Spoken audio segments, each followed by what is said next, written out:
እሺ ፓስተር፣ ጥሪያችንን አክብረህ ወደ ሚዲያ ክፍላችን በመምጣት የህይወት ምስክርነትህን እና የአገልግሎት ተሞክሮህን ልታካፍለን ስለወደድክ በጣም ነው የማመሰግነው። እግዚአብሔር ይባርክህ እላለሁኝ። እስቲ መጀመሪያ ከስምህ ጀምሮ እንተዋወቅና አስተዳደግህንም ቤተሰብህንም ሁኔታ ብትገልጽልን። እግዚአብሔርን በጣም ነው የማመሰግነው ስለዚህ ጊዜ እንደ አይነት ሁኔታ ቤተክርስቲያናችን ስላዘጋጀች ጌታን በጣም ነው የማመሰግነው። ያው ባለፈው በመድረክ ላይ እንደተናገርኩት በዚህች ቤተክርስቲያን ነው ከመጀመሪያው ጀምሮ የነበርኩት። ስለዚህ ቤተክርስቲያን እኔ ለውጭ አላቅም። አሁንም ቢሆን ቤተክርስቲያኔ ነች። አሁንም ውጭም ሆኜ ስቲል ቤተክርስቲያኔ እንደሆነች ነው እማቀውና እግዚአብሔርን በጣም ነው የማመሰግነው። ስሜ አሳየኸኝ ይባላል። ኢንፋክት አክቹዋል ስሜ አሳየ ብርሃን ነው። ስሜ ቅድመ አያቴ ነው ያወጡልኝ እና የመጀመሪያ ወንድ መወለዱ ስለነበር የቅድመ አያቴ የነበሩት እናት አስገራሚ ሰው ነበሩ። በጣም መንፈሳዊ ሰው ነበሩና አይ ቲንክ የታያቸው ነገር ነበረ መሰለኝ እና እሳቸው ናቸው በቃ አሳየ ብርሃን በሉት ያሉት። ማለት አሳየኸኝ የሚባለው ትምህርት ቤት ከገባ በኋላ ነው የተባልኩት። ለማሳጠር ብለው ነው መሰለኝ። አይ ቲንክ ትምህርት ቤቱ ዳይሬክተሩ ነው አሳየኸኝ ቢባል አለ። በዛ ነው የተመዘገበው። ግን አሳየ ብርሃን ነው ስሜ። ማለት አሳየኸኝ በርህ እባላለሁ። የተወለድኩት መቀሌ ነው የተወለድኩት። መሀል ከተማ ነው የተወለድኩት። ከቤተ መንግስቱ 100 ሜትር ነው የሚርቀው ቤታችን። የተወለድኩት በጥሩ ቤተሰብ ነው ያደግኩት። እጅግ በጣም ሀብታሞች ናቸው፣ ከመጠን በላይ ሀብታሞች ናቸው። እና ደግሞ በእኛ ቤት ጫጫታው ካታ በሌለበት ቤት ነው ያደግኩት። ምንም አይነት ተጽዕኖ ያልነበረው እና ፍቅር ጠግቤ ነው ያደግኩት። እንዳውም ከነጭራሹ የሚገርመው ነገር ከኔ በኋላ ሌላ ልጅ እንዳይወለድ 15 ዓመታት በሙሉ ብቻዬን ነው ያደግኩት። ፍቅራችን ይጥገብ ብለው ማለት። ስለዚህ የወላጆቼን ፍቅር ጠግቤ ነው ያደግኩት። እግዚአብሔርን በጣም ነው የማመሰግነው ስለዛ እድል። በጣም ዲሰንት የሆነ ቤተሰብ ነው። ትልቅ ግቢ ነው ያለን። ጓደኞቼ እኛ ቤት ይመጡና አብረን እንጫወታለን እንጂ መሀል ከተማም ሆኜ ከተማውን አይቼ አላቅም። እና ሻይ ለመጠጣት ቡና ለመጠጣት እኔ ሄጄ አላቅም። 9ኛ ክፍል እስከምደርስ ድረስ ያውም ወላጆቼን አስፈቅጄ ነው ከዛም በኋላ የወጣሁት። የእግዚአብሔር ፍርሃት ቤታችን አለ። ማለት ትራዲሽናል በሆነ መንገድ ከኦርቶዶክስ ቤተክርስቲያን ናቸው። በጣም ሃይማኖታውያን ናቸው ከመጠን በላይ። እኛ ቤት በጣም ሃይማኖታውያን ናቸው። በዛ ምክንያት ፍርሃቱ ስላለኝ ፍቅሩም ስላለኝ ለእግዚአብሔር ያለኝ ፍቅር በጣም የተለየ ስለነበር ቤተክርስቲያን ከልጅነቴ ጀምሮ ከወላጆቼ ጋር ሄዳለሁ። ከዛ ትንሽ አደግ ስል ደግሞ ቲኔጀር መሆን ስጀምር እንዳውም በቤተክርስቲያን ውስጥ ከሳቴ ብርሃን የወላጆችና የወጣቶች ማህበር የሚባል ትልቅ በጳጳሱ ነው የተዘጋጀው እና ጳጳሱ ያዘጋጁት እንትን ነው። ስለዚህ በዛ ፎረም እኔ ሴንትራል ኮሚቴ ውስጥ ተመረጥኩ ማለት ነው። ልጅ ነበርኩ፣ በጣም ትንሽ ልጅ ነኝ። አይ ቲንክ 12 ዓመት እንደዚህ ቢሆነኝ ነው። ግን አስገቡኝ ወጣቶችን ወክዬ እኔ እዛ ላይ እንዲሆን። እንግዲህ ከታላላቅ ምሁራን ጋራ ከጳጳሳት ጋራ ከካህናት ጋራ አብሬ 5 ሰዎች ሆነን እዛ ኮሚቴ ውስጥ ገባን እና ግን ስቲል በቃ የጽድቅ ጥማት በውስጤ ነበር። እንዲህ ባለ ሁኔታ ነው ያደግኩት ማለት እና በጣም ጥሩ የሆነ ዲሰንት የሆነ ቤተሰብ ነው። ምንም ነገር አላቅም። ምንም አይነት ሀተታ ውስጥ ገብቼ አላቅም። ምንም አይነት ነገር ውስጥ ነክቼም አላቅም። እኔ ግን ያው ቀደም እንዳልኩ የህይወት ነገር መቼም ገና ህይወታችን የመዳን ነገር ዋና ነገር ስለሆነ ውስጤ ግን በቃ እንትን ነበረው፣ ክፍተት ነበረው። በኑሮ ያጣሁት ነገር የለም፣ በገንዘብ ያጣሁት ነገር የለም። አስተዳደጌ በጣም ጥሩ ነው ብያለሁ። ምንም ነገር የነካኝ ነገር የለም። ግን በጣም የሚያስገርመው ነገር ግን አንድ ጥማት ነበረኝ በውስጤ። አንድ ክፍተት አለ። ምንም ላደርገውም አልችለው፣ ለመልሳቸውም አልችላቸው በጣም ብዙ ጥያቄዎች የምጠይቅበት ጊዜ ነበር። ማለት ህይወት ምንድነው? ከየት ነው የመጣሁት? ወዴት ነው የሚሄደው? እና መጨረሻ ምንድነው የሚሆነው? በዘመኑ የነበሩት ደግሞ በጣም ለኔ ሞዴል የነበሩት የአመራር ሞዴል። አመራር ሲባል እኔ ከራስ መንገሻ ስዩም በላይ አላቅም፣ ማንም ሰው አላቅም። በጣም ትልቅ ሰው ናቸው፣ በእውነት በጣም የሚያስገርሙ ናቸው። አንድ ቀን በፖሊስ ታጅበው ሲሄዱ አናያቸው። ከህዝብ ጋር አብረው ራሳቸውን አይደንቲፋይ አድርገው የሚሄዱ መሪ ነበሩ። አመራራቸው የሚያስገርም ነበር። አይ ቲንክ ትግራይን የሚያስተዳድሩበት የነበረው አስተዳደር አስገራሚ ነበርና ደግሞ ቤተ መንግስት ያው እንዳልኩ ደግሞ ቤተ መንግስት አቅራቢያችን ነው ያለው፣ 100 ሜትር ነው የሚርቀው። በዛም ላይ ደግሞ ከዛ ሮያሊቲ ደግሞ ያው ሳማው ቤተሰብ ነን፣ ዝምድናም አለ ምናምንም አለ። ግን ቤተ መንግስት ደግሞ በየጊዜው እንገባ ነበር።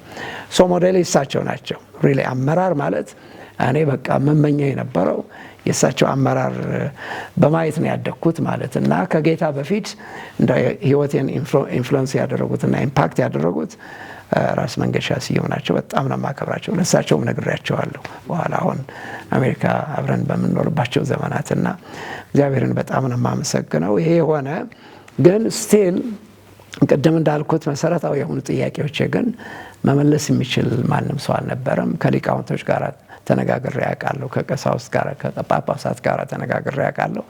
ማናቸውም ሊመልሱልኝ አልቻሉም።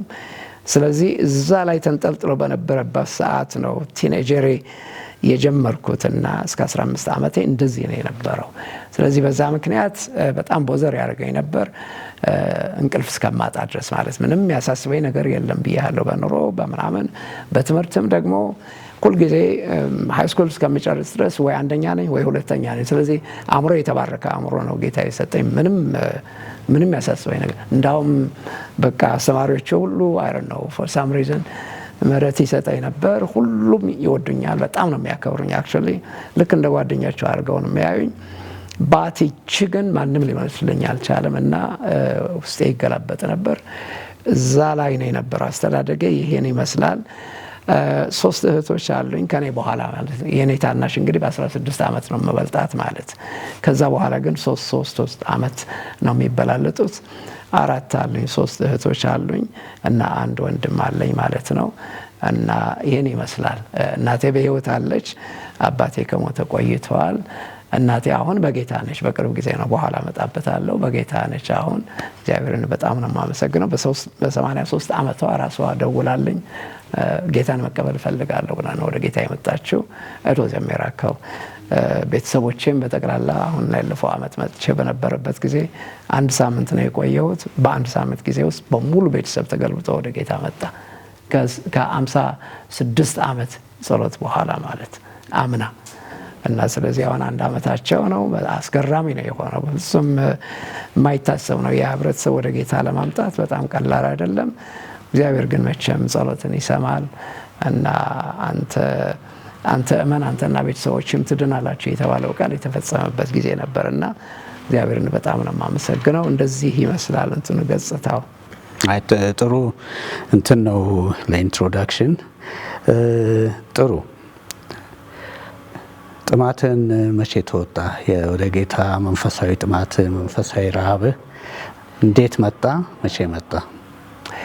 እሱ በጣም እንኳን ጠየቀኝ። ምክንያቱም ይሄ መሰረታዊ ትልቅ ነገር ስለሆነ ለኔ ሁሉ ነገር እስከዛሬ ድረስ በዘመን ያገኘኋቸው በረከቶች ሁሉ በአንድ ቀን መሰረት ያደረጉ ናቸው። it goes back የመጀመሪያዋ ቀን የተባረከች ቀን ነች ለኔ። ያቺ ቀን የጸጋ በር ተከፍቶ ያየሁባት ቀን ነች። እናም ደግሞ ነፍሴ ዳነችባት ቀን ነች። አስገራሚ የሆነ ትዕይንት በህይወቴ የተከናወነበትና ቅድም ስትለው የነበረው በውስጤ የነበረው ኩዌስት በውስጤ የነበረው ናፍቆት ለመጀመሪያ ጊዜ አንዴም ለመጀመሪያም የረካበት ቀን ያቺ ቀን ነች። እንዴት ነው የሆነው? እንግዲህ ወላጆቼ በየሳመሩ ማለት ሐምሌና ነሐሴ ወላጆቼ አስመራ ይልኩኝ ነበር፣ ለእረፍት ይልኩኝ ነበር። ስለዚህ አስመራ ነው የማሳልፈው። ሐምሌና ነሐሴ እዛ ነው የሚሄደው እና እንደ ልማዴ ያው ሄድኩኝ ማለት ነው። እና እዛም ቤተሰቦቻችንም ነበሩ። ስለዚህም ደግሞ ከነሱ ጋር ሆኜ እዛ አርፌ ተመልሼ እንደገና ወደ ትምህርት ቤት እመጣለሁ ማለት እንደሱ ነበር የማደርገው። አንዱ ቀን ግን በጣም የሚያስገርመው ነገር የዛሬ 57 ዓመት መሆኑ ነው እና ዋይምሲኤ እኔ ቴብል ቴኒስ የክፍለ ሀገር ቻምፒዮን ነበርኩኝ እና በጣም ነው የምወደው። አዲክትድ ሆኜ ከሆነ እንዳው እኔ አዲክሽን ካለኝ ሁለት ነገሮች ናቸው። አንድ ቴብል ቴኒስ ነው፣ የጠረጴዛ ኳስ ነው የሚባለው። ሁለተኛ ደግሞ እግር ኳስ ነው። በቃ አዲክትድ ከሆንኩኝ ማለት ይሄ ነው አዲክሽኔ። ለእግር ኳስም ለኤ ቡድን ይጫወት ነበር እዛ። በጣም እንዳውም በጣም ግሩም ተጫዋች ነበርኩኝ። ሪሊ ለናሽናል ቡድኑ ተመርጬ ጌታን ሳገኝ ነው የተውኩት ማለት ነው። እና አስገራሚ ነው። ኢቨን ጃንሆይ መጥተው 45 ደቂቃ ስጫወት 45 ደቂቃ ቆመው አይተውኛል። ጃንሆይ ቴብል ቴኒስ ስጫወት በጣም ስለገረማቸው አምጥተው አቀፉኝና ከዚህ በኋላ እኔ ራሴ ነኝ ማስተምርህ አሉኝ ማለት ነው። እና የሚያስገርም ነገር ነበር። ኤኒዌይ በኋላ ብዙም ሳይቆዩ ከአመት በኋላ እንደዚህ ሆነ እና ስለዚህ በዚህ ምክንያት እንትኑ ስለነበረኝ YMCA ሄጄ ስጫወት ዋልኩኝ ማለት ከጧት ጀምሮ ይዛ ስጫወት ዋልኩኝ። ማታ ወደ 12 ሰዓት በአበሻ በ12 ሰዓት ላይ ውጡ መባል ነበረብን። ስለዚህ መዝጋታቸው ስለሆነ ወጣን። ስንወጣ አንድ የሆነ ድምፅ ሰማ፣ አስገራሚ የሆነ ሰማያዊ የሆነ እኔ መቼም እንደዚህ አይነት ሄቨን የሆነ ነገር ሰምቼ አላውቅም። አስገራሚ የሆነ መዝሙር ሰማለሁ። ከየት ነው የመጣው ይሄ መዝሙር ብዬ እንትን አደረኩኝ፣ ድምፁን እየተከተልኩ እና ያዘኝ። በቃ አይ ዋዝ ኮት አፕ በቃ በዛ ላመልጥ አልቻልኩም። ድምፁን እየተከተልኩ አንድ ግቢ ውስጥ ገባ። ለካ የኦርቶዶክስ ቤተክርስቲያን ቅድስት ሥላሴ ነው የሚባለው። በጣም ትልቅ ቤተክርስቲያን ነው። ትልቁ ቤተክርስቲያናቸው ፕሮባብሊ እሱ ሳይሆን አይቀርም። በጣም ትልቅ ነው እና እዛ ግቢ ገባው እና በኋላ ሲገባኝ ዲያቆናት ናቸው። እዛ ግቢ አገኘኋቸው። ባካችሁ እዚህ ስብሰባችሁ ላይ ለመግባት እችላለሁ ወይ ብዬ አስፈቀድኳቸው ማለት ነው። በኋላ እነሱ ኦፍ ኮርስ እንዳንተ አይነት ነው እንጂ ላንተ ነው እንጂ እንዳውም ከነጭራሹ አሉኝ ማለት ነው። እና 3-4ቱም ይዘውኝ ወደ ውስጥ ገቡ። ስንገባ ቻፕል ነበር በዛን ጊዜ። ሙሉ ወንጌል አይባልም በዛን ሰዓት። ያኔ ቻፕል ነው የሚባለው። ሙሉ ወንጌል ተብሎ ስያሜም አልተሰጠውም በዛን ጊዜ። ስለዚህ የራሳቸው ምእመን አስነስተው ሞልቶ ስለነበር ምንም ቦታ የለም። በሙሉ አዳራሹ ግጥም ብሎ ሞልቷል። መዓት ህዝብ ነው። ሪቫይቫል ተነስተዋል። የራሳቸውን ምእመን አስነስተው ለእኔ ቦታ አሰጥተው መዝሙር በዛን ጊዜ ደግሞ በየግሉ ነበር የሚጻፈው። እዚህ ላይ ይሄ ቁጥር ነው የሚዘመረው ያለው አሁን። በኋላ ቁጥሩ ሲነገር ደግሞ ገልብጠህ ታገኘዋለህ። መጽሐፍ ቅዱሳቸው ደግሞ አምጥተው ሰጥቶኝ እና ልቤ ተነካ በዛን ጊዜ። የመጀመሪያ ስብከት የሰበኩልኝ ዲያቆናት ናቸው። ለእኔ ፐነትሬት አደረገ እና ኢሚዲየትሊ የጠየቅኩት ጥያቄ ምንድን ነው? በእነሱ ውስጥ ያለ ነገር በእኔ ውስጥ የሌለ ነገር አለ ማለት ነው አልኩኝ። እንደዚህ ሊሆን አይችልም፣ ምክንያቱም አያውቁኝም። አንድ ሁለተኛ ነገር ደግሞ 15 ዓመቴ ነው፣ ገና ልጅ ነኝ። ይህን ያክል አክብሮት አያስፈልገኝም፣ አይገባኝም። አይ ዶንት ዲዘርቭ። ደግሞ በማላውቀው ህዝብ መካከል ገብቼ ያው እንዴት እንደዚህ ያደርጉኛል ብዬ በውስጣቸው የሆነ የከበረ ነገር መኖር አለበት አልኩኝ። ስብከቱ እዛ ላይ ነው የጀመረው ማለት ነው። አይ ቲንክ ልቤ ተረታ። በቃ በእውነትም እዚህ ቦታ የሆነ ነገር አለ አልኩኝ ማለት ነው። ገባሁ። ሰባኪው ከኔ እድሜው ብዙ የሚበልጥ አይመስለኝም አሁን ሳስበው። አይ ውሽ ባቀው በጣም ጥሩ ነበር። ባቀው በጣም ጥሩ ነበር። በየአመቱ ካርድ እየላኩኝ እንደው ትንሽም ስጦታም እንትን እያደረኩኝ አድርገው ነበር። ማን እንደሆነ እስከዛሬ ድረስ አንድ ምሽት ነው ያየሁት። እህል ውሃ የማያሰኝ ስብከት ነው የሰበከው። ራቆቴን ያስቀረኝ ሊል በኋላ እኔ ምን አልኩኝ ለራሴ፣ እንዴ እኔን የሚያውቅ ሰው እዚህ ጉባኤ መካከል የለም። የኔን ምስጢር ወስዶ ለዚህ ሰው ማን ሊነግረው ይችላል ብዬ መጠየቅ ጀመርኩኝ። ልመልሰው አልቻልኩም። ነፍሴ ተረታች። ጌታን ብትቀበሉ አለ መጨረሻ ላይ ሰበከና ልቤ ተነክቷል። አልቋል። እንደ ውሃ ነው የፈሰሰው እንትኔ ልቤ የቀለጠው። ሁለት እጆቼ አንሱ አልተባለም። እጃቸው አንሱ አልተባለም። ሁለት እጆቼ አንስቼ ያውም ደግሞ እያለቀስኩ ለመጀመሪያ ጊዜ በህይወቴ ዘመን ያለቀስኩባት ቀን ያቺ ምሽት ነው። አልቅሼ አላውቅም። እኔ ወላጆቼ ተቆጥተውኝ አያውቁም፣ ገርፈውኝ አያውቁም፣ የሆነ ነገር አድርገው አያውቁም። ምንም ያስለቀሰኝ ምንም ምክንያት የለም። ለመጀመሪያ ጊዜ አልቅሻለሁ ካልኩኝ ያቺ ምሽት ሆነች ማለት ነው። እምባዬ ልቆጣጠረው የማልችለው እምባ እና ሁለት እጆቼን አንስቼ ተቀበልኩ ጌታን። ነፍሴ ዳነች። ከዛ በኋላ ማን ያዘኝ? መጽሐፍ ቅዱስ ገዛው። ኢሚዲየትሊ መጽሐፍ ቅዱስን አግኝቼ 24 ሰዓት ማንበብ ጀመርኩኝ። ቅልፍ የሚባል ነገርም ሳይኖረኝ እንደ እንጀራ ነው የበላሁት። ደግሞ ማይነካኝ ነገር የለም። ሁሉ ነገር ነው የማሰምርበት። በቃ እና ያው እሱን ጌታን ተቀብዬ ዘን ወደ መቀሌ እረፍቴ አልቆ ወደ ቤት መመለስ ነበረብኝ። ወደ መቀሌ ተመለስኩ። እዛ ያሉ ክርስቲያኖች የት እንዳለው አላቅም። በስደት ላይ ስለነበሩ ምንም አይነት ቦታ አልነበራቸውም እና እየተደበቁ ነው የሚሰበሰቡት። ጥቂቶች ነው የነበሩት። ስለዚህ እኔ 3 ዓመት ቁጭ ብዬ በራሴ የጌታን ቃል ማጥናት ጀመርኩኝ። 3 ዓመቱ ሲያልቅ እኔ ኦልሬዲ ልክ ሐዋርያው ጳውሎስ የአረብ ምድረ በዳ ሄጄ 3 ዓመት ተቀመጥኩ እንዳለ ኤግዛክትሊ እንደሱ ነው የተቀመጥኩት እና 3 ዓመት እንደ እንጀራ ነው የበላሁት።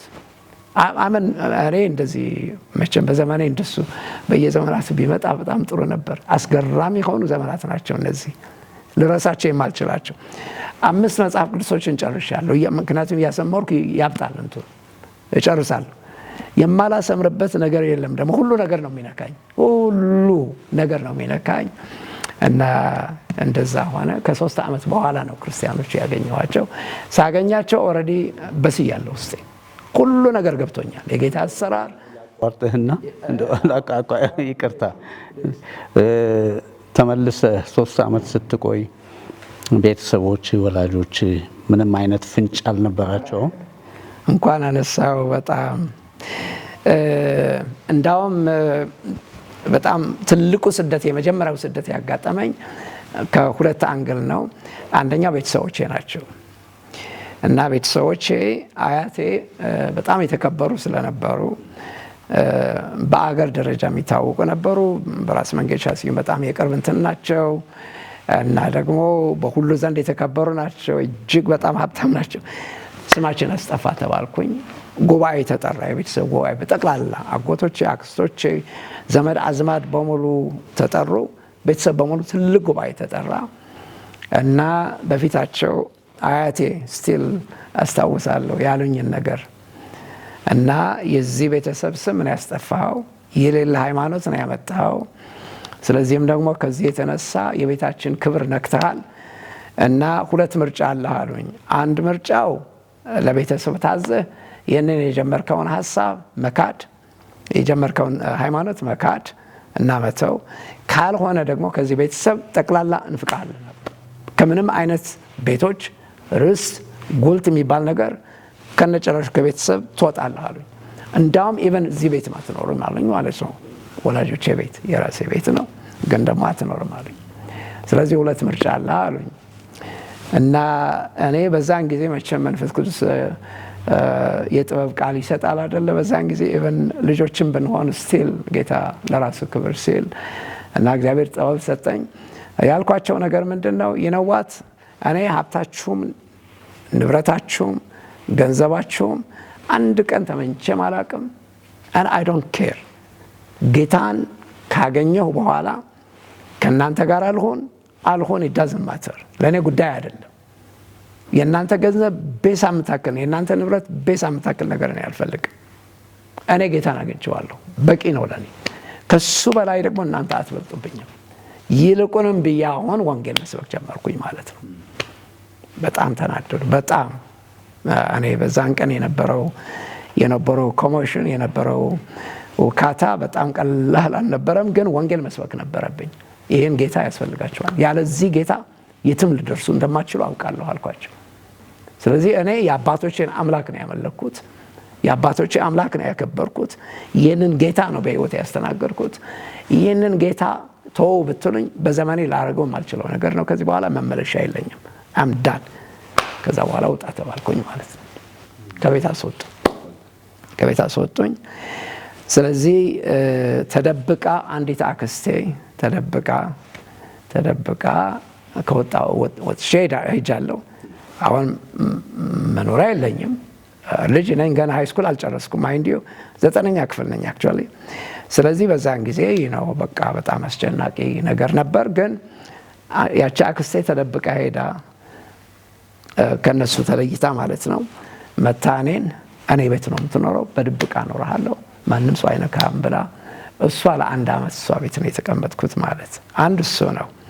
ከዓመት በኋላ ግን ይቅርታ ጠይቀውኝ ተመልሼ እንደገና ወደ ቤት ሪኢንስቴትድ ሆኜ ተመልሶ ይቅርታ ጠይቀውኝ አያቴ እና ሁሉም ቤተሰብ ተሰብስቦ በትልቅ ጉባኤ ተሰብስቦ እንደገና ተመልሼ ወደ ቤት የመጣሁ ማለት። ሁለተኛው ያጋጠመኝ ችግር 7 ጓደኞች ነበሩኝ። አብረውኝ ያደጉ ማለት ከአንደኛ ክፍል ተምሬ አላውቅም በዘመን። የሚገርመው ነገር ኢንትረስቲንግ ፓርቱ እሱ ነው። አይደል ነው አእምሮዬ እግዚአብሔር ባርኮት ስለነበር መጀመሪያ ገና ስገባ ኦልሬዲ አእምሮዬ ብሱል ነው። ምንም ተራ ነው ለኔ አንደኛ ክፍል ማለት። ሁለተኛ ክፍል ነው የገባሁት እና ከሁለተኛ ክፍል ጀምሮ እስከ ሃይ ስኩል ድረስ እስከ ጌታን እስከማገኝበት ጊዜ ድረስ አብሮኝ ያሉ ጓደኞች አሉ። 7 ጓደኞች ነን። 7ታችንም የሚገርመው ነገር ከአንደኛ እስከ 7ኛ የምንወጣው እኛ ነን። በስፖርትም እኛ ነን። ትምህርት ቤት የታወቅነውም እኛ ነን። ሁሉ ነገር ኮንትሮል የምናደርገው እኛ ነን። ትምህርት ቤቱ አይኑ ዙም ያደረገው እኛን ነው እና በጣም ነው የምወዳቸው። ያ ሁሉም 7ቱም እኔ ግቢ እየመጡ ነው አብረን የምንውለው። ከእረፍት ከሆነ ምሽትም ከሆነም እኔ ግቢ መጥተው ነው እንትን የሚያደርጉት። ሌላ ምንም ሀተት አናውቅም። ልክ ጌታን ሳገኝ ግን እዛ ላይ መስመር ተበጀ ማለት ነው። ከኔ ጋር ተጣሉ፣ ኮምፕሊትሊ ተጣሉ እና they denied me። ከዛሬ ቀን ጀምሮ ካንተ ጋር ያለን ጓደኝነት ተቆርጧል አሉ። ብቻዬን አስቀሩኝ ማለት ነው። I didn't care። ምንም አልገደደኝም። እኔ የጌታ ነገር ውስጥ ገብቷል። ከዚህ በኋላ አትመልሱኝም። ብትፈልጉ እናንተ ወደ እኔ ትመጣላችሁ እንጂ እኔ ወደ እናንተ ከዚህ በኋላ አልመጣም።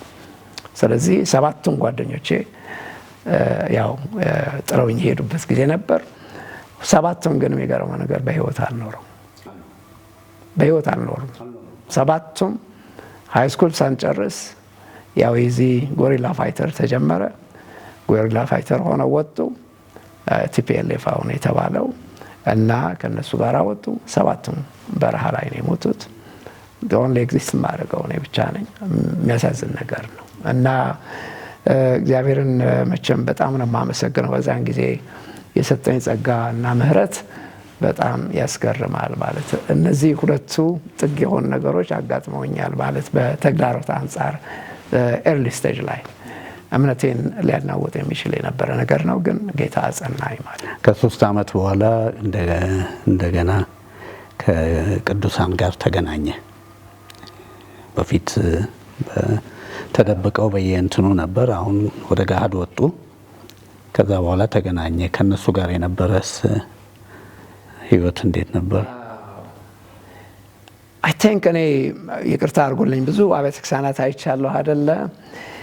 በዛች በመቀሌ በነበረችው ቤተክርስቲያን እንዳየሁት አይነት ፍቅር የትም ቦታ አላየሁም። አስገራሚ የሆነ ኮሚኒቲ ነበረ እና ሪሊ ለጌታ የተሰጡ ነበሩ ሁሉም። አብዛኛዎቹ በኋላ ኦፍ ኮርስ መዝረክረክ ነበር። አንዳንዶቹም ዲስፕሊን ማድረግ ነበረብን ምናምን። እሱ መቼም ያለ ነገር ነው። ቤተክርስቲያን ጠርታታ አትጠራም። ግን ለኔ ያው ቅድም እንዳልኩት ኦልሬዲ ውስጤ በስሎ ስለነበር ኢሚዲየትሊ እንዳውም ከነጭራሹ አመራር ውስጥ አስገቡኝ። አገልግሎት ውስጥ ገባው። 1 ዓመት እንዳውም ከነጭራሹ ለአይነት ከዛ በኋላ ደግሜውም አላውቅም እና ለ1 ዓመት ሽማግሌ ሆንኩባት ጊዜ ነበረች እና የኔ ስጦታ አይደለም ከዚህ በኋላ ፈጽማችሁ እንዳታስቸግሩኝ ብዬ በዛ በኋላ አድርጌውም አላውቅም። ግን ስለዚህ ገባሁ እንትን ውስጥ በቃ ያው አመራር ውስጥ ገባው እና ሰዎችን ማሳደግ ትሬን ማድረግ እና የእግዚአብሔር ስራ እንዲካሄድ ማድረግ። ከዛም በላይ ደግሞ እንደገና ሃይ ስኩል ተማሪዎች የነበሩትም እዛ ሃይ ስኩል እየሄድኩኝ ባይብል ስተዲ ግሩፖችን ማቋቋም እንደዚህ የመሳሰለው ነገር በቃ ማካሄድ ጀመርኩኝ ማለት ነው። እና እንደዚህ ነው የሆነው። እና ስለዚህ በጣም የከበረ ጊዜና የላቀ ጊዜ ነበር። ምንጸልይባቸው ጊዜያቶች ነበሩ። በጣም ፈርበንት የሆነ ያው ሙሉ ወንጌል ነው የነበርነው። ስለዚህ በዛ ደረጃ በጣም ብዙ ስራ ነው የተሰራው። ከዛ አልፎ ደግሞ እንደገና ያው አስገራሚ የሆኑ ተአምራቶች የሚካሄዱ ነበር። ፈውሶች ይካሄዱ ነበር። ድንቆች ይካሄዱ ነበር። ከአዲስ አበባ አልፎ አልፎ አንዳንድ ሰዎች እየመጡ ያገለግሉን ነበር። ድሮ የነበሩ አገልጋዮች እነ ከበደ ደጎም ያው እየመጣ ያገለግለን ነበር። ሌሎችም ነበሩ። እንደዚህ ሆነና ስለዚህ ይሄ ወንጌላዊ የሚባል ፓስተር የሚባል ነገር በዛን ጊዜ አናውቅም። ብዙም ፓስተር ይሄን ያክል አይታወቅም። በኢትዮጵያ ደረጃም አይታወቅም። ግን ወንጌላዊ መባል ለኔ በቃ እንደ ምስራቅና ምዕራብ ነን። እኔ እሱም ሲሆን ተለራይዝ ነው የሚያደርገኝ። የሚያስፈራኝ ነገር ካለ ጠመንጃ አያስፈራኝም። እኔ ጠመንጃ አፈሙዝ አያስፈራኝም። ጦርነት አያስፈራኝም። ምንም ነገር አያስፈራኝም።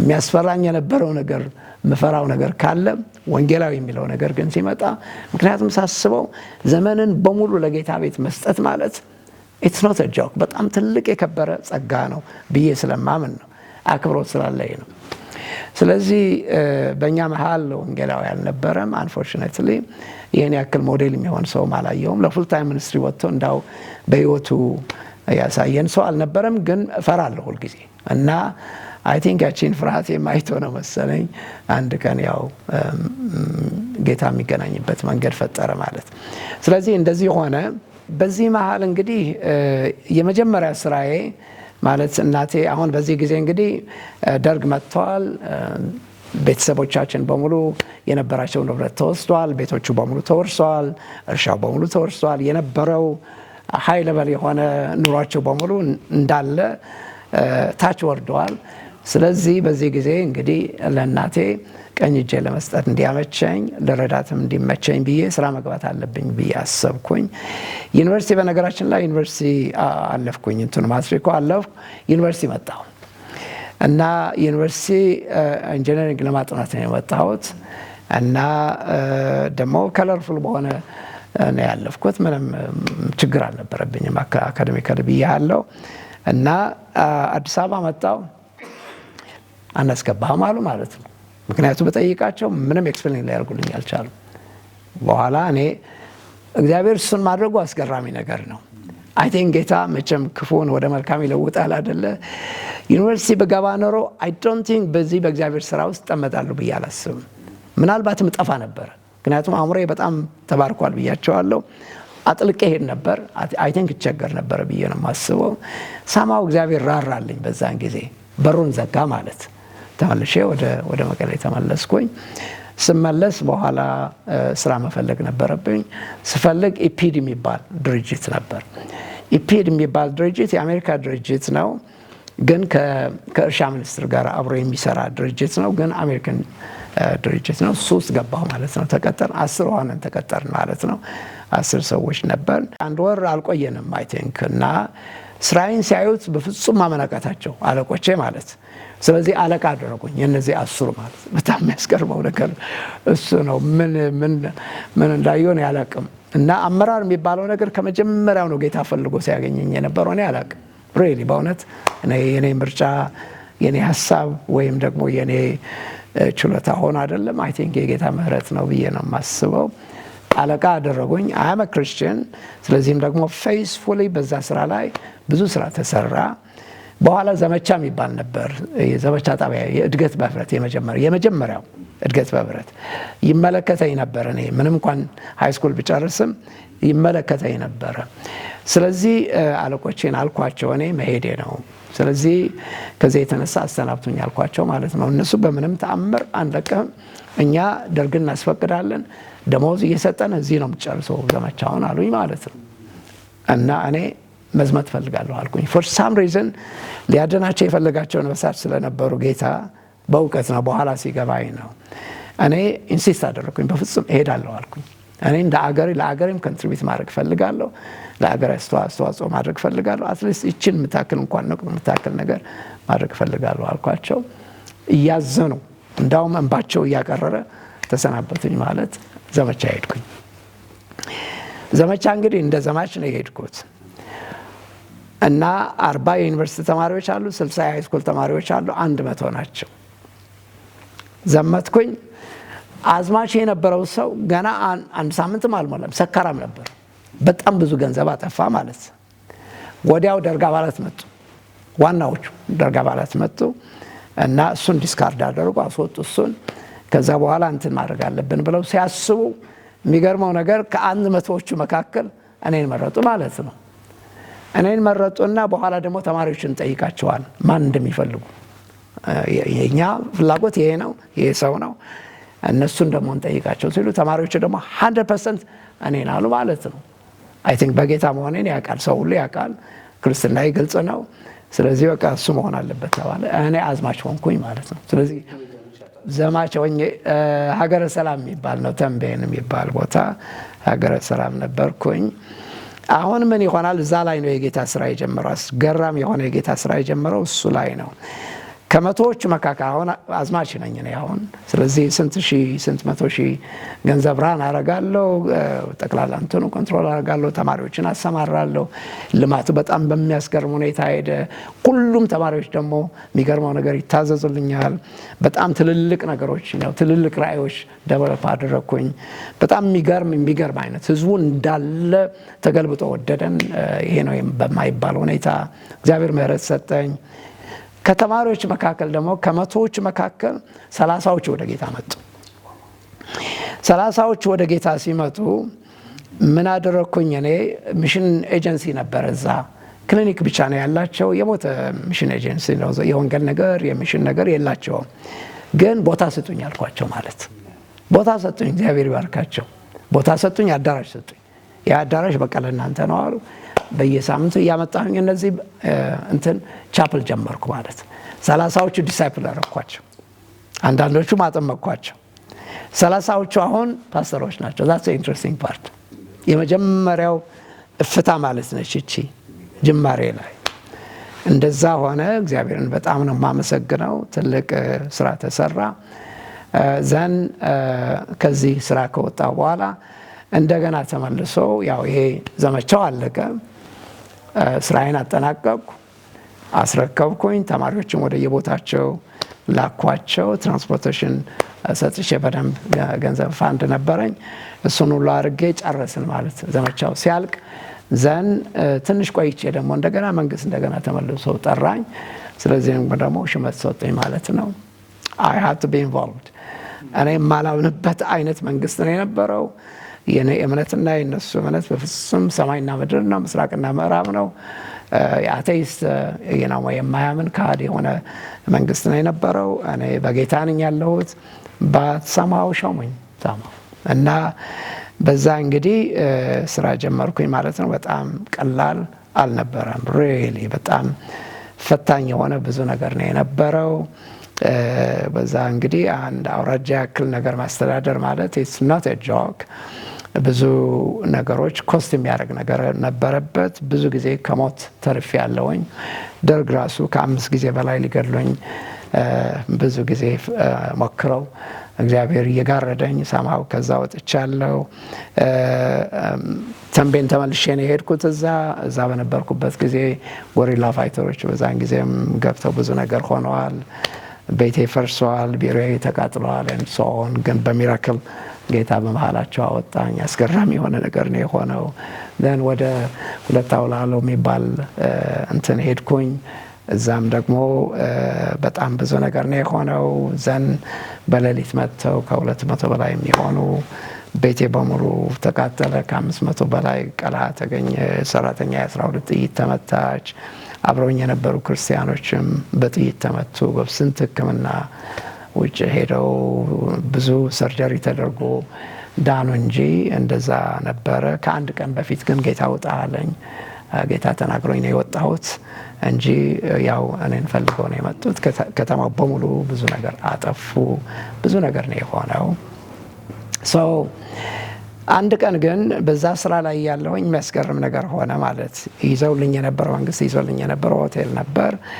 ሆቴሉ ላይ ያለውኝ ማለት በስራውዬ ራት በልቼ ወደ ሆቴሌ ለመግባት ብዬ ቁልፌን ከፍቼ ስገባ በዛን ጊዜ ጌታ ከነክብሩ እዛ ቆሞ አገኘኝ፣ ተገናኘኝ ማለት እና ያ ምሽት እሱም ዲቫይን የሆነ እና በህይወቴ ዘመን በጣም ሬር ከሆኑ ካጋጠመኝ ጊዜያቶች መካከል ይሄ ጊዜ ነበር እና ጌታ ከነክብሩ እዛ ቆሞ አገኘሁት። ከዛ በኋላ ያለው ጊዜ ወድቄ ልሆን መሬት ላይ ተዘርሬ ልሆን ዞንቲንግ ማቀው እምባዬ ጠቅላላ የክፍሌ የነበርኩበት ክፍል በውሃ ታጠበ።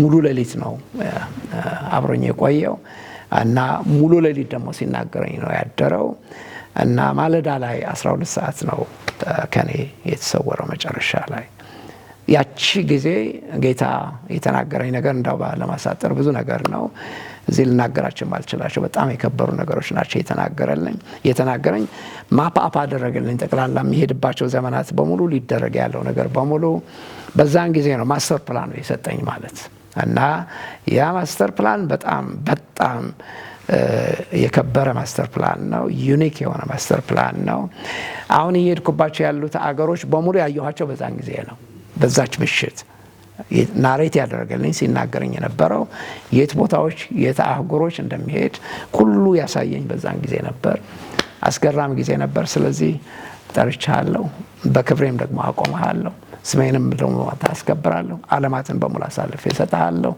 በአገሮች ሁሉ አቆምሃለሁ ትልልቅ ስፍራዎችም ሁሉ አቆምሃለሁ ብሎ ጌታ ተናገረኝ በዚህ ጊዜ በቃ ነፍሴን ሰጠሁ በቃ ከዚህ በኋላ መመለሻ እንደሌለኝ ገባኝ በቃ ስለዚህ እኔ ከመንግስት ስራ ጋር ይሁን ከሌላ ስራ ጋር ያለኝ ነገር እንዳበቃ ገባኝ ምዕራፌ ሌላ ምዕራፍ እንደከፈተ ጌታ ገባኝ ስለዚህም በዚህ ሁኔታ እንግዲህ ለጌታ ስራ ለመውጣት ልቤን አሰናዳው ብዙም ሳልቆይ ኢሚዲየትሊ ተመለስኩና ያው አለቆቼ ጋር አንድ ደብዳቤ ጽፌ በእጄ ነው የጻፍኩት እንዳው በእጄ ጽፌ ሪዛይን ማድረግ ነበረብኝ ስለዚህ አለቃዬ ጋር መሄድ ነበረብኝ ማይንድ ዩ በእንዲህ አይነት ስራ ከቆየህ በኋላ ሁለት ነገር ነው የሚጠብቀኝ ወይ መታሰር ነው ካልሆነ መገደል ነው ሁለቱ ናቸው ከሁለቱ አንዱ ነው ሊያጋጥመኝ የሚገጥመኝ እሱ ነው እና አውቄያለሁ ስለዚህ ይሄ ደግሞ ቢሆን ደግሞ ምንም ጉዳይ አልሰጠኝም እኔ ጌታ ተናግሮኛል አይደለ አይነው ምንም ነገር ሊያርጉኝ እንደማይችሉ ገብቶኝ ነው ስለዚህ አለቃዬ ጋር ገባው ደብዳቤውን ሰጠሁት እኔ ሪዛይን አደርጋለሁ ከዚህ በኋላ ምንድነው ልታደርግ የፈለግከው አለኝ እኔ እናንተ የምታሳዷቸውን ሰዎች እነሱን ነው ማገለግለው አልኩት ቤተክርስቲያን ነው ማገለግለው የቤተክርስቲያን አገልጋይ ነኝ ከዚህ በኋላ አልመለስበትም አልኩት ከእናንተ ጋር መሄድ የሚችልበት ምንም አይነት አፐታይትም የለኝም አም ዳን ከዚህ በኋላ አልመለስም ብዬ ስነግረው በጣም ብዙ ተናደደ ታውቃለህ አይደለም ወይ እስር ወይም ደግሞ መገደል እንደሚጠብቅ አለኝ አውቃለሁ በደንብ አውቃለሁ የፈለጋችሁት ማድረግ ትችላላችሁ አም ሄር ያው ፊት መጥቼ የነገርኩ ደብዳቤው የሰጠውም ደግሞ አክብሬ ነው የሰጠው አንተ ሌላ ነገር ላድርግ ካል ደግሞ ያንተ ውሳኔ ነው አልኩት በጣም የሚያስገርመው ነገር ምንም ላደርግ አልችልም እና መልቀቅ አለብኝ ለቀቀያለሁ አለኝ ማለት ነው ስለዚህ እዛ ተሰናብቼ ወጣው ጥቂት ወራቶች መቀሌ ቆየው እና ስጸልይም እንትን ስልም ደን የሚገርመው ነገር አንድ ሌሊት አንድ ራእይ ያየው ማለት ነው ያ ራእይ በጣም ኢንትረስቲንግ የሆነ ራእይ ነበር ምንድነው አንድ ቀጭን ራእይ ከሰማይ የመጣች ብርሃን ነች ቀጭን ብርሃን ነው በጣም ፓወርፉል የሆነ ብርሃን ነው ግን እና ከመቀሌ ትነሳለች እና በወሎ አርጋ ታልፋለች ወሎ ላይ ሳምሃው ለጥቂት ጊዜ ፖዝ ታደርጋለች እዛ ላይ ደን አዲስ አበባ ትመጣለች ለጥቂት ጊዜ ፖዝ ታደርጋለች አሁንም ደን ከአገር ውጭ ስትወጣየው ማለት ነው እና ለሁለት ሰዎች ምስክር እንዲሆኑ በዛ ዘመን አብረው ለነበሩ ክርስቲያኖች ለሁለት ሰዎች ነገርኳቸው ሚስጥሩን ጠብቁ ግን ጌታ እንደዚህ ብሎኛል አይ ዶንት ቲንክ እዚህ የሚቆይ አይመስለኝም አልኳቸው እውነትም ይሄን ካየው በኋላ አይ ቲንክ ከሁለት ሳምንት በኋላ ወሎ ያሉት አቤተክርስቲያናት 4 ዲኖሚኔሽን ሆነው ደወሉ በአንድ ላይ ሆነው መሪዎች በሙሉ ተሰብስበው የመካነ ኢየሱስ የቃለ ሕይወት የባፕቲስት እና የሙሉ ወንጌል አቤተክርስቲያናት አራቱም በአንድ ላይ ሆነው ባከንኛ የሚያገለግለን ሰው ስለሌለ መታገልግለን አሉኝ ማለት ነው በዛን ጊዜ እዛ ቦታ እንደመጣ ፈልጉ ማለት ነው እኔም ጌታ ተናግሮኛል ስለዚህ ወሎ መጣሁ ማለት ነው እና ወሎ መጣሁ አስገራሚ የሆኑ ነገሮች ሆኑ ወሎ እንግዲህ ለሙሉ ጊዜ አገልግሎት የወጣሁበት ጊዜ ነው ማለት የዛሬ 52 ዓመት ማለት ወሎ መጣሁ የጌታም ስራ ተጀመረ መካነ ኢየሱስ እግዚአብሔር ይባርካቸው መቼም መካነ ኢየሱስ በጣም ብዙ ውለታ ነው የሚውሉት በየቤተክርስቲያኑ ብዙ ሰው አይመስለውም እንጂ በጣም ትልልቅ ስራ የሰሩበት ነገር አለ ቪላ ቤት ሰጥተውኝ ነበረ ስለዚህም ደግሞ በኦፊስም ሰጡኝ ከነጭራሹ ስለዚህም በዚህ ምክንያት ኮምፎርታብሊ ማገለግልበት አትሞስፌሩ ነበረ 30 ምዕመን የነበረ ምዕመን 1000 ምዕመን ሆነ በአንድ አመት ጊዜ ውስጥ በመሃል ላይ ብዙ ድንቆችና ምልክቶች ተአምራቶች ይካሄዱ ነበር አንካሶች ይዘላሉ፣ አይነ ስውራን ያያሉ፣ ደንቆሮች ይሰማሉ። በቃሬዛ ሞተው ሰዎች በቃሬዛ አምጥቷቸው የተፈወሱ ሰዎች አሉ። አስገራሚ የሆኑ ድንቃድንቆች መዓት ድንቆች ነው የሚታዩት የነበረ። በጣም ብዙ ሰው ቤቴ ሆስፒታል ነው የሚመስለው። መዓት ህዝብ ተሰልፎ ይመጣል፣ ሰዎች ይፈወሳሉ። ከአጋንንት እስራት የተፈቱ ሰዎች ስፍር ቁጥር የላቸውም። አስገራሚ ነገር ነው የሆነው እና በዚህ ምክንያት እንግዲህ በዛን ጊዜ የረዳኝ ሶሻል ሚዲያ አልነበረም፣ ዩቲዩብ አልነበረም። እግዚአብሔርን በጣም ነው የማመሰግነው። አለበለዚያ ጠፋ ነበረ ብዬ ነው የማስበው። 5 ቀን ተጉዘው እንኳን ቃሬዛ ይዘው ይመጣሉ ሰዎች፣ የታመሙ ሰዎች። it was just extraordinary የሆነ ነገር። ማይንድ ዩ በዛን ጊዜ ሞዴል የሚሆነኝ ሰው የለም። ኢንማስ ሰዎች ሲፈወሱ አይቻለቅም እኔ። ሰዎች ግን ኢንማስ ይፈወሳሉ። እና ይሄ እንግዲህ ሞዴል የሚሆነኝ ሰው አልነበረም። ፓስተር ዳንኤል መኮንን የጀመረው በኋላ ነው። ማይንድ እዚህ አዲስ አበባ የመንፈስ ቅዱስ ሙቭመንት የተጀመረው በኋላ ነው። ኢንማስ ሰዎች ሲፈወሱ እኔ አይቻለቅም። ስለዚህ ነገሩ እየተካሄደ እንትን በቃ ሪቫይቫሉ ከመጠን በላይ እንደ ሰደድ እሳት እየተለኮሰ ሲሄድ then ፈራሁ። እኔ ሪሊ ፈራሁ፣ ተረዳይስድ ሆንኩኝ። ምክንያቱም እንደምጠፋ መሰለኝ። ሊያጠፋኝ ይችላል ብዬ አሰብኩኝና በጌታ ፊት ቀረብኩና አንድ ጸሎት ነው የጸለይኩት። እግዚአብሔር ሆይ አልኩኝ፣ እኔ ለጥቂት ዘመን ታይቶ የሚጠፋ አገልጋይ እንደሆን አልፈልግም፣ ውሰድልኝ አልኩኝ። ምክንያቱም እኔ የተጋባሁት ካንተ ጋር ነው እንጂ ከአገልግሎቱ ጋር አይደለም። እና I'm terrorized፣ ፈርቻለሁ። ስለዚህ ደግሞ በእጄ ሳይበላሽ እግዚአብሔር ሆይ ውሰድልኝ አልኩኝ። ምክንያቱም በጣም እንትን ሆነ፣ ማግናነመስ ሆነ። አስፈራኝ ነኝ ማለት ነው። አቅም አልነበረኝ በዛን ጊዜ። ትሬኒንግ አልወሰድኩ፣ እውቀቱ አልነበረኝ። ይሄን ያክል ማለት በራሴ ነው የጠናሁት መጽሐፍ ቅዱስ እንጂ ስርዓት ባለው መንገድ ምንም የወሰድኩት ትሬኒንግ የለ፣ ያየሁት ሞዴል የለ። እንዳው እንደ ሞዴል አድርጌ እንኳን ለወስደው ሄጄ የማማክረው ሰው የለ። ስለዚህ ስለሆነ እኔ ፈራው። በዛን ጊዜ ጌታም ጥበበኛ ነው፣ ቀስ በቀስ እንትን እያለ ሰማው አንደርስታንድ አደረገኝ መሰለኝ እና ጸጋውም እንትን እያደረገ በነበረበት ሰዓት በዚህ ጊዜ ነው እንግዲህ የአብያተ ክርስቲያናት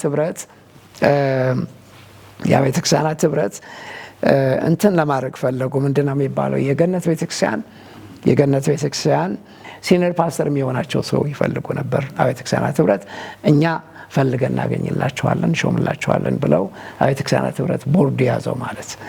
ስለዚህ እነሱ ወሎ እያለሁኝ ደወሉልኝ ማለት እና ወደ ኢትዮጵያ ወደ አዲስ አበባ የምናነጋገር ትልቅ ሜጀር ነገር አለ አሉ።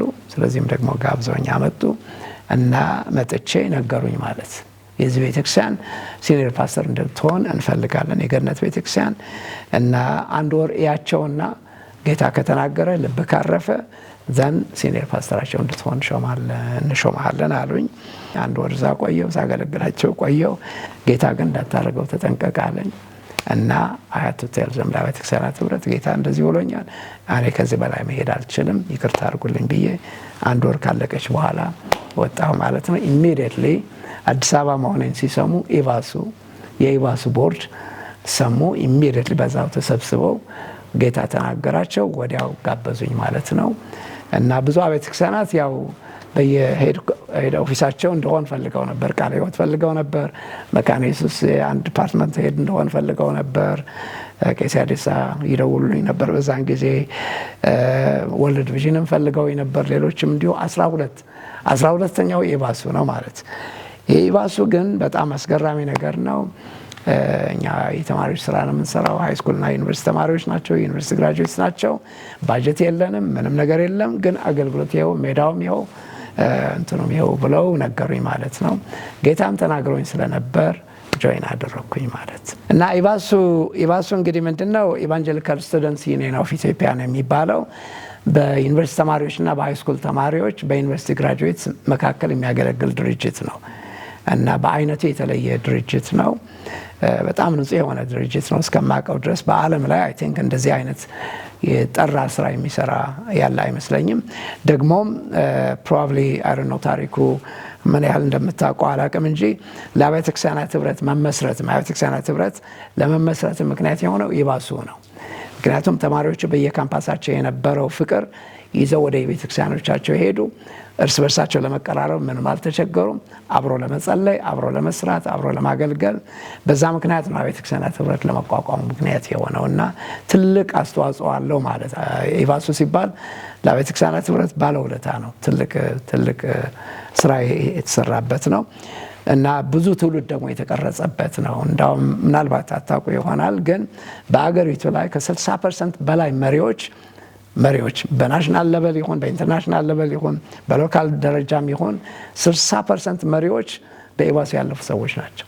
ኢንትረስቲንግ ፓርት እዛ ላይ ነው። ፓስተሮች የሆኑ መሪዎች የሆኑ በአመራር ላይ የሆኑ በዲኖሚኔሽን መሪዎች የሆኑ ኢዳዝ ማተር በየትኛውም ከ60% በላይ በኢቫሱ ያለፉ ሰዎች ናቸው። ስለዚህ ትልቅ ስራ የሚሰራ ድርጅት ነው። እሱን አገልግሎት ጀመርን። በዛን ጊዜ እንግዲህ በዛ ዘመን ጭልምልም ባለበት ጊዜ መጽሐፍ ቅዱስ መያዝ በማይፈቀድበትም ዘመን እንኳን 60,000 ተማሪዎች በኢትዮጵያ ምድር ነበሩን። በየሃይስኩሉ 60,000 ተማሪዎች ነበሩ፣ የሃይስኩል ተማሪዎች ብቻ። በየካምፓሱ ደግሞ ስንት ሺህ የዩኒቨርሲቲ ተማሪዎችም ነበሩ። እናም ስለዚህ በየካምፓሱ እየገባው በስውር ማለት ተደብቄ እዛ እየገባው ዩኒቨርሲቲ ተማሪዎች መካከል ብዙ ሳገለግል ነበር። አብራኝ የምታገለግል የነበረችው ጥሩ ወርቅ የምትባላለች፣ ጥሩ ወርቅ መስፈን ከኔ ጋር ታገለግል ነበር። በዛን ጊዜ ሁለታችን ነበር። የጌታ ስራ በጣም እጅግ በጣም እየሰፋ ሄደ። ስለዚህም ደግሞ አለማያ ካምፓስ ሄጄ መዝሙር አይዘመርም እንጂ ኮንፈረንስ አካሂጄ ለበሽተኞች ጸልዬ ወንጌል ተሰብኮ ምናምን መጣለሁ ግቢው እና እዛ ፕሮፌሰሮቹ ጋር ክርስቲያኖች ስለነበሩ ቤታቸው አድራለሁ። ግን ደግሞ ካምፓስ ውስጥ ደግሞ ብዙ ስራ ተሰርቶ በለሆሳስ ወጣለሁ ማንም ሳያውቅ ማለት። እንዲህ አይነት እንትን አዲስ አበባ ዩኒቨርሲቲ ብዙ ነው ያደረግነው። ማአት ሴል ግሩፖች ፈጠርን። በጣም አስገራሚ የሆኑ ስራዎች ተሰሩ። ብዙዎችም ተማሪዎች ደግሞ እያደጉ እየበሰሉ ቤተክርስቲያኖቻችን የሚጠቅሙ እያደረግናቸው ወደ ቤተክርስቲያኖቻቸው ትልልቅ መሪዎች ሆኑ በኋላ እና እግዚአብሔርን በጣም ነው የማመሰግነው። ኢቭን በአብያተ ክርስቲያናት ህብረት እንኳን በነበርኩበት ጊዜ 9 ዲኖሚኔሽን የተወጣጡ 9 የቦርድ አባላት ነበሩኝ። የቦርድ አባላቱ ሁሉም ደግሞ የዲኖሚኔሽናቸው ፕሬዚዳንቶች ናቸው። ከ9 መካከል 6ቱ በኢቫሱ ውስጥ ያለፉ ሰዎች ናቸው። ሶ ዩ ካን ኢማጂን አሁን ኢቫሱ ማለት በጣም ትልቅ የከበረ አገልግሎት ነው ብዬ የማስበው። እና እንደዚህ የሆነ ሄደ። ብዙዎችም ትሬን እናደርግ ነበር፣ እናሰለጥን ነበር። አንዱ ኢቫሱ ለአብያተ ክርስቲያናት የዋለው ውለታ ካለ አንድ ነገር ብናገር በጣም ጥሩ ነው ብዬ አስባለሁ። ብዙ ነገሮች አሉ፣ ግን አንዱ መሪዎችን ማፍራቱ ነው። ማለት አብያተ ክርስቲያናት መካከል ገብተው በየዲኖሚኔሽናቸው እንዲያገለግሉ አይ ቲንክ ትልቅ አሴት የሆነው ኢቫሱ ነው። እዛ እናሰለጥናቸዋለን፣ ትሬን እናደርጋቸዋለን፣ ዲሳይፕል እናደርጋቸዋለን፣ በስለው ይወጣሉ። ስለዚህ በየዲኖሚኔሽናቸው ትልልቅ ስራ የሰሩ ሰዎች በኢቫሱ ውስጥ መውጣታቸው በጣም ጠቅመዋል ማለት። ሁለተኛው ነገር ለአብያተ ክርስቲያናት የዋለው ውለታ ምንድነው ካላችሁኝ፣ ሴል ግሩፕ የሚባል ነገር ጨርሶ በኢትዮጵያ ምድር አይታወቅም። ሴል ግሩፕ የሚባል ባይብል ስተዲ የሚባል ነገር አይታወቅም ነበር። ባይብል ስተዲ እኛ ለተማሪዎች ነው የጀመርነው። በተማሪዎች መካከል ነው የተጀመረው። ኢንዳክቲቭ ባይብል ስተዲ ሜተድ የሚባል አለ። እሱን ኢንዳክቲቭ ባይብል ስተዲ ሜተድ በተማሪዎች መካከልና ለዩኒቨርሲቲ ግራጁዌትስ ነው ትሬን የምናደርገው የነበረው እና ብዙ ስራ ተሰራ። እኔም ጥሩ ወርቅም ሌሎችም ዶክተር አለምም አለ፣ አለም ባዘዘው አለ፣ ንጉሴ ቡልቻ አለ፣ ሌሎችም አሉ። እንደዚህ ሆነን ስናገለግል ነበር። ግን ደግሞ ወደ አብያተ ክርስቲያናት ደግሞ ወሰድኩት እኔ ማለት ሙሉ ወንጌል ለምሳሌ ባይብል ስተዲ ግሩፕ ለመጀመሪያ ጊዜ ትሬኒንግ የሰጠሁት እኔ ነኝ። መሰረተ ክርስቶስ ለመጀመሪያ ጊዜ ፓስተር ዳንኤል በነበረበት ዘመን 60 መሪዎችን አዘጋጅተው ጌስት ሃውሳቸው 2 ሳምንት በሙሉ ትሬኒንግ የሰጠሁት እና ሴል ግሩፖች እንዲቋቋሙ የሆነው ለመጀመሪያ ጊዜ በዛን ጊዜ ነው። በቀደም ስነግራቸው ነበር። እና ቤቴልም እንደዚሁ፣ መካነ ኢየሱስ እንዲሁ፣ እንጦጦ ቄስ በሊና የነበረበት ሌሎችም ቦታዎች በሙሉ በየአብያተ ክርስቲያናቱ ኢንዳክቲቭ ባይብል ስተዲ ሜተድ እንዲገባና ሴል ግሩፖች እንዲኖሩ አይ ቲንክ ምክንያት የሆነው ኢቫሱ ነው። አስገራሚ ጸጋ ነው ማለት ነው። ትልቅ ሀብት ነው የሆነው። ቸርቾች ሲዘጉ በዛን ጊዜ አልተደናገጡም። ለምን ቢባል ኦልሬዲ ሴል ግሩፖች ነበሩ። ቸርቻችን ለምሳሌ ተዘጋጅ፣ ከ500 ቸርቾች በላይ ተከፈቱ ማለት ሆም ቸርች ነበሩ። ሴል ግሩፖች ስላሉ አስገራሚ የሆነ ስራ ያው ቀጠለ። የጌታ ስራ ምንም አልታጠፈም። እሱ ባይሆን ኖሮ አይ ቲንክ ብዙ ነገር ይበላሽ ነበረ ብዬ አስባለሁ። እና ይሄ እንግዲህ ኢባሱ ለአብያተ ክርስቲያናት ያዋጣው አስተዋጽኦ ነበር። ስለዚህ የኢባሱ ዘመን በጣም አስገራሚ ዘመን ነበር። በዚህ ምክንያት ብዙዎቹ ያው እነ ንጉሴ ቡልቻ በዛ ነው ያደጉት። ማለት ተማሪዎች ሆነው ድሮ ስናገለግላቸው ነበር። በዛ አድገው አሁን ያው እንደምታዩት በአገር ደረጃ የሚያገለግል ሰው ሆኖ ሌሎችም እንደዚሁ እነ ማሙሻም በኢባሱ ነው ያደጉት። ብዙዎቹ እንደዚሁ ያደጉ ሰዎች ናቸው። እግዚአብሔርን በጣም ነው የምናመሰግነውና ስለዚህ ብዙ ስራዎች ተከናውነዋል ማለት እና ወደ መጨረሻ ገደማ ግን እንትን እየሆነ መጣ ማለት መንግስት በእኛ ላይ አይኑ ዙም ማድረግ ጀመረ። ሴኩሪቲዎች በቃ ደረሱበት በሃይ ሌቨል በአገር ደረጃ እነማን እንደሆን ፉል ታይም እነማን እንደሆን አወቁ። እኛን ለማሰር ፈለጉ። ይህን ስንሰማ በሚስጥሩን ስንሰማ ከቦርድ ጋር ተሰበሰብና እንግዲያው ይነዋት ኦርጋናይዜሽኑ አዛን ኦርጋናይዜሽን እንዝጋው፣ ኦፊሳችንም እንዝጋው። ስለዚህ አምብሬላ እንፈልግ፣ አምብሬላ ፈልገን ሌላ ቦታ መግባት አለብን። ስራው ግን ይቀጥላል አይቆምም። ግን ደግሞ የግድ አምብሬላ መፈለግ አለብን ሌጋል የሆነ ምክንያቱም ኢባሱ ሌጋል አይደለም የነበረው በዛን ጊዜ ህጋዊ ሰውነት አልነበረው። ስለዚህ ምን አደረግን? ጥሩ ወርቅን ለመካነ ኢየሱስ ሰጠናት። እኔን ደግሞ አይናለም የሚባል ወንድም ነበር ለአጭር ጊዜ አብሮኝ የገባ ግን ሁለታችን ስክሪፕቸር ኢኔን ገባን። እሱ በኋላ ወጣ ማለት አብሮን ነበር ለተወሰነ ጊዜ ግን ያው ጥሪም አልነበረውም ለነገሩ ግን ያው አብረን ነበር። በኢባሱም አብሮኝ ገብቶ ነበር ስክሪፕቸር ኢኔን የተወሰነ ጊዜ አብረን ቆየን። በኋላ ግን ወጣ። ስለዚህ እኔ ቀጠልኩ። ኢባሱ እንዳለ ዋና አገልግሎታችን የኢባሱ አገልግሎት ሆኖ አምብሬላው ግን ሽፋኑ ግን ስክሪፕቸር ኢኔን ነው።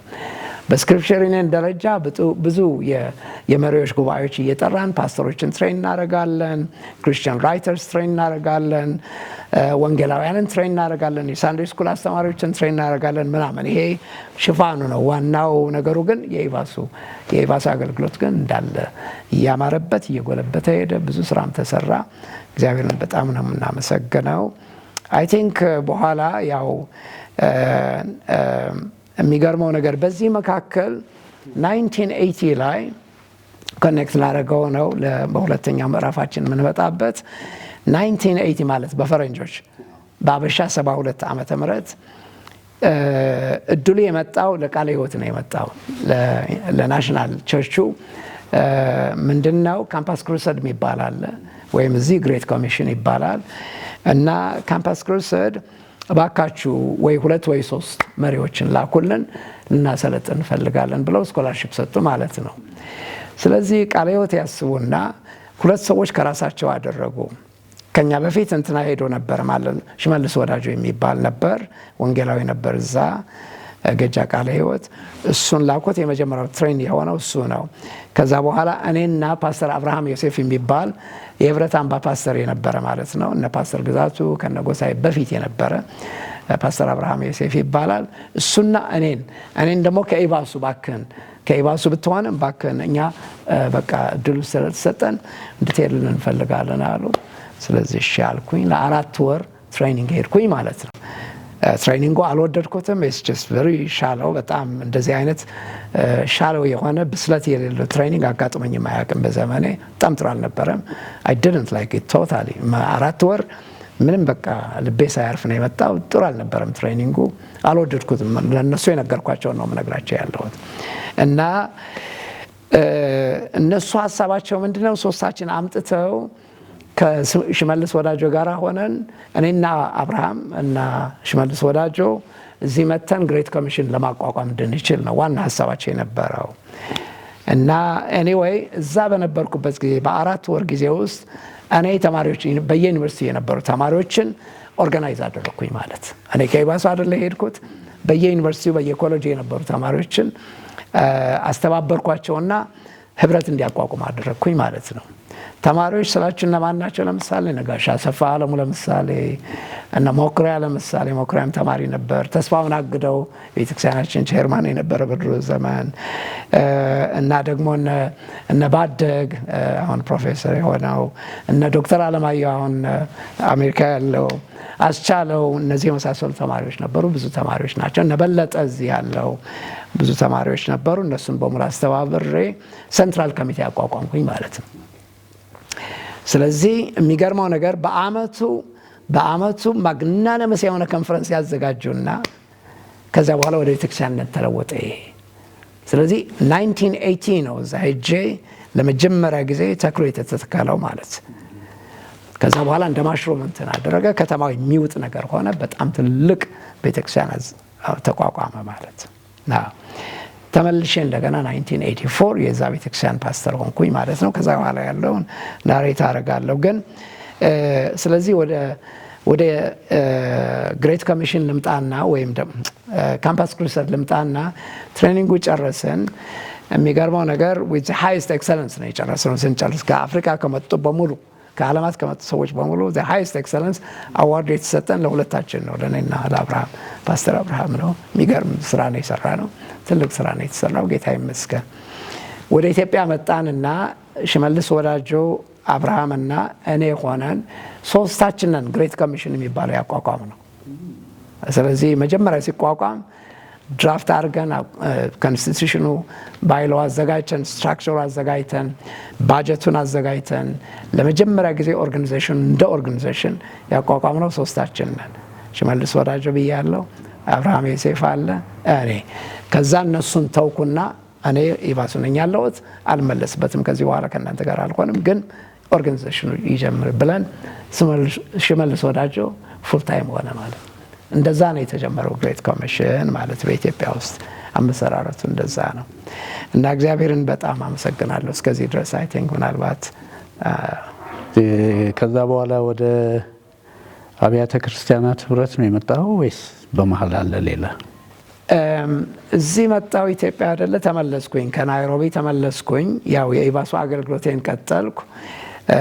ስለዚህ 1984 ላይ ለትምህርት ወደ ናይሮቢ መሄድ ነበረብኝ እና አንዱ እንትኑ ምንድነው ከመባ ጋር እጮኛሞች ሆነን ነበር እና 5 ዓመት ያው በጮኝነት ቆየን። ቤተክርስቲያናችንም በነገራችን ላይ የጋብቻ በቀደም ስናገረው ነበር፣ የጋብቻ አማካሪዎች ለመጀመሪያ ጊዜ በኢትዮጵያ ምድር የጋብቻ አማካሪዎች ትሬኒንግ የሰጠሁት እኔ ለመጀመሪያ ጊዜ በታሪካችን በሙሉ ወንጌል ታሪክም የመጀመሪያው ኢንፋክት የመጀመሪያ በቀደም ጠቅሼው ነበር ነበራቸው አይደለም። እና እነ አቶ ተካ ገብሩና ሳባ ግርማ ተሰማና ፍሬህይወት ነጋሽ ለማና ባለቤቱ ገነት፣ ሰለሞን ረጋሳና ባለቤቱ ስንቅነሽ እና አስናቀ እርቁና ባለቤቱ እንደዚህ 7 ቤተሰቦች ናቸው እንትን ሾም ናቸውና ባክን ትሬኒንግ ስጥልን ብሎኝ በዛን ጊዜ እኔ አላገባሁም። እንዳውም ከነጭራሽ ምን ታይቷቸው እንደሆነ እኔ ምንም እስከዛሬ ድረስ የማይገባኝ ነገር ካለ የመንፈስ ቅዱስ ምሪት ካልሆነ በስተቀር ምንም አይነት ትምህርት ሰጥቼም አላቅም፣ ቤተሰብ ነክቼ አላቅም፣ ሰብኬ አላቅም በዚህ ጉዳይ ላይ። እና መጥተው ጠየቁኝ ማለት ነው። በስንት ክርክር ብቻ ያው እሺ ብያቸው 4 ወር ሪግረስ የሆነ 4 ወራት ማታ ማታ እየተገናኘን ከርፊው ይሄ ከርፊው ነበር በዛን ጊዜ 6 ሰዓት ላይ መንግስት እንትን ያደርግ ነበር። እሱ ብቻ ነው የሚለያየን የነበረው። አስገራሚ የሆነ ወራት አሳለፍን ማለት በዛ ነው የተቋቋመው። ከዛ የመሰረተ ክርስቶስ ለመጀመሪያ የጋብቻ አማካሪዎችም ትሬኒንግ የሰጠሁት እኔ ነኝ። መካነ ኢየሱስም ቃለ ሕይወትም እንሶን ቀጠለ። ከዛ በኋላ እንደዛ የሆነና ስለዚህ በዛ ሁኔታ ነበርንና ኢንተርቪው ተደርገን ጨርሰን ልንጋባ ማለት ነው። ኢንተርቪው አድርጉኝ አልኳቸው። ኢንተርቪው አደረጉን እና የሚገርመው ነገር ግን ቤት አጣን። መንግስት ብንሞት ደርግ ብንሞት አንተን መግደል ካልሆነ በስተቀር በምንም ተአምር ቤት የሚባል ነገር አንሰጥህም አሉኝ። 5 ዓመት ጠበቀን። ቤት እንትን ስጡ፣ ቤቶች አግኝቻለሁ ኦልሬዲ፣ ፍቀዱልኝ፣ አንፈቅድም። እሺ ቦታ ስጡኝና ቤት ልስራ፣ አንፈቅድም አሉ። ስለዚህ ስቸገር መጨረሻ ላይ ጸለይኩና ጌታ ተናገረኝ። ለትምህርት ወደ ናይሮቢ ሄድኩኝ። እመባን ከ8 ወር በኋላ ጆይን እንድታደርገኝ አደረግኩኝ። በገባሁበት ዩኒቨርሲቲ እዛ እንድትገባ አደረግኳት። አብራኝ እንድትማር አደረግኩኝ። እሷም እኔም እዛ ገባሁ ማለት ነው። ስለዚህ ናይሮቢ ሄድን። ናይሮቢ ሲሄድ የገባሁበት እንትን የ4 ዓመቱ የዲግሪ ፕሮግራም በ2 ዓመት ተኩል ነው የጨረስኩት እኔ።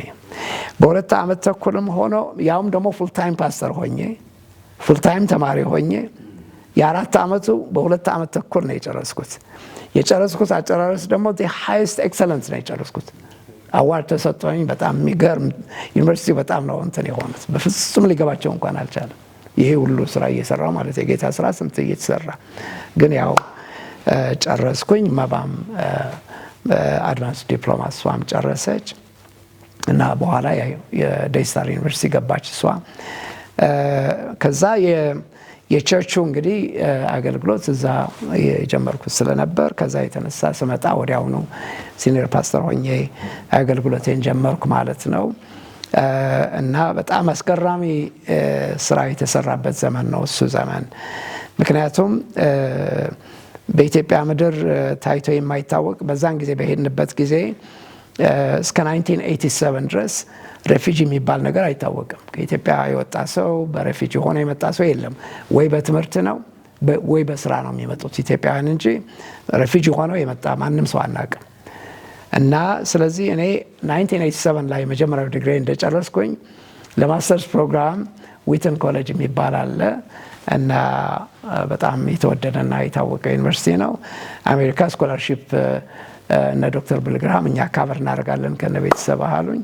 ሙሉ በሙሉ ካቨር እናደርጋለን አሉ። ለ2 ዓመት በየአመቱ 52,000 እየከፈሉ ሊያስተምሩኝ እነሱ ወሰኑ። በቃ ቤተክርስቲያን ተሰናበትን። እቃችን ለሰዎች ሰጠን።